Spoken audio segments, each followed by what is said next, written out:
Барлықтарыңызға сәлем. Бүгін арабтардың ерекше тағамы маклубе дайындаймыз. Видеоны соңына дейін қарап, қазақша контентті қолдап қойыңыздар. Бізге керек заттар: ең алдымен етті осылай жіңішке етіп турап алдым. Сосын бізге консервідегі жүгері, картоп, сәбіз, пияз және құйрық май қажет. Ол міндетті емес.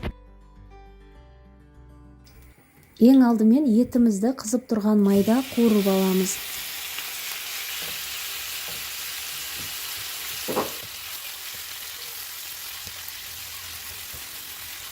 Етіміз біраз қуырылғаннан кейін оған тұз салып, су құйып, қақпағын жауып, баяу отта 1 сағат бұқтырамыз.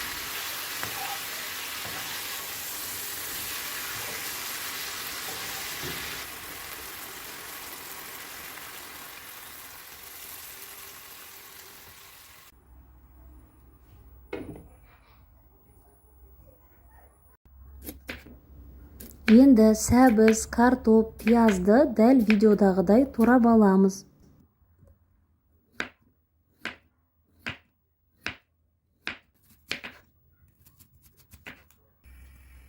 Сәбіз бен картопты қызып тұрған майда екі бетін қызартып, қуырып аламыз.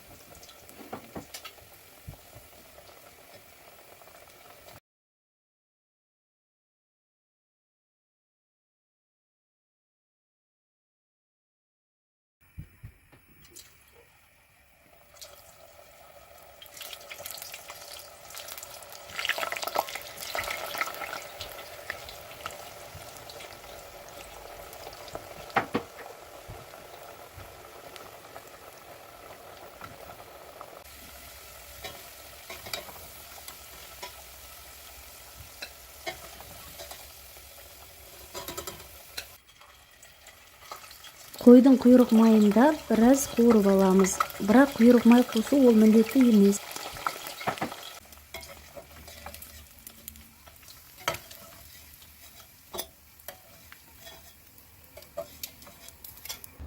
Енді қазанға кішкене май құйып, қызып тұрған майда күрішімізді 2-3 минут қуырып аламыз.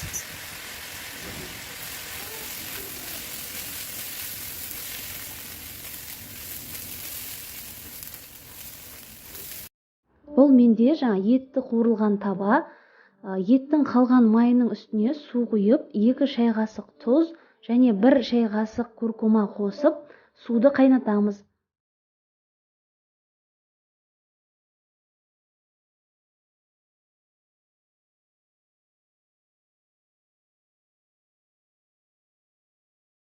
Енді маклубемізді дайындаймыз. Менде ыдыста түбінде кішкене май бар. Бірінші жаңағы қуырылған құйрық майды салдым. Оның үстіне дөңгелектеп туралған пиязды қоямыз.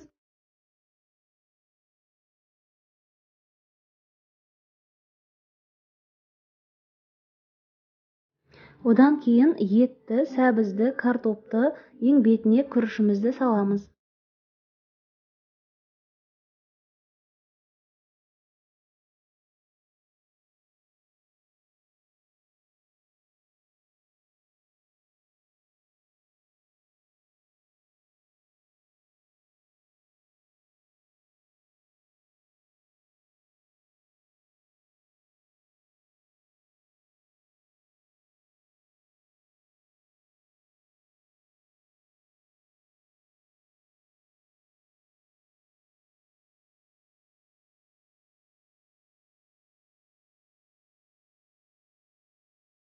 Енді күріштің үстіне қайнап тұрған суымызды құямыз. Суды көп құюдың қажеті жоқ, күріш шамалы ғана батса болды. Енді күріштің беті біркелкі пісу үшін осылай бетіндегі күрішін ғана шамалы араластырып, суы тартылған кезде қақпағын жауып 40 минут баяу отта пісіреміз.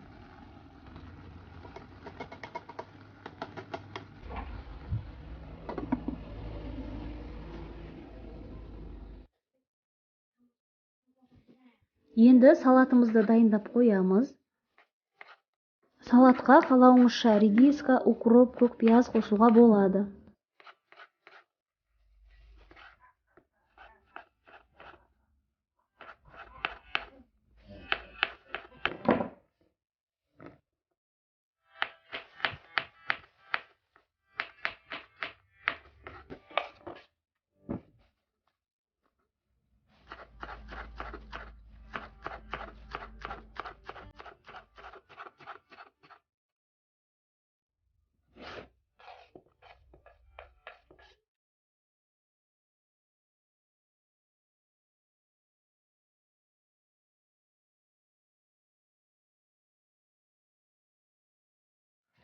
Осымен маклюбеміз дайын.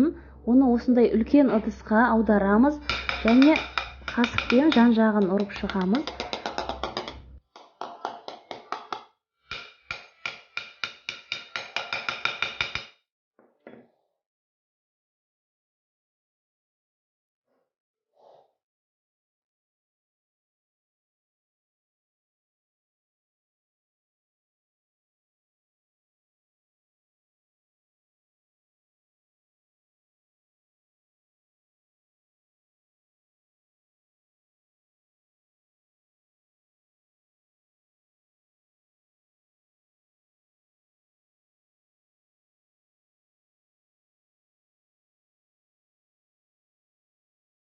Енді шеттеріне салатымызды қойып шығамыз.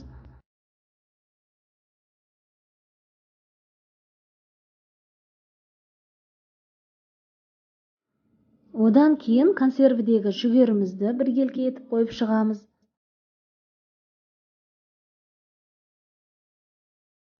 Айранымызды құйып шығамыз. Осымен біздің маклюбеміз дайын. Егер видео ұнаса, достарыңызбен бөлісуді ұмытпаңыз.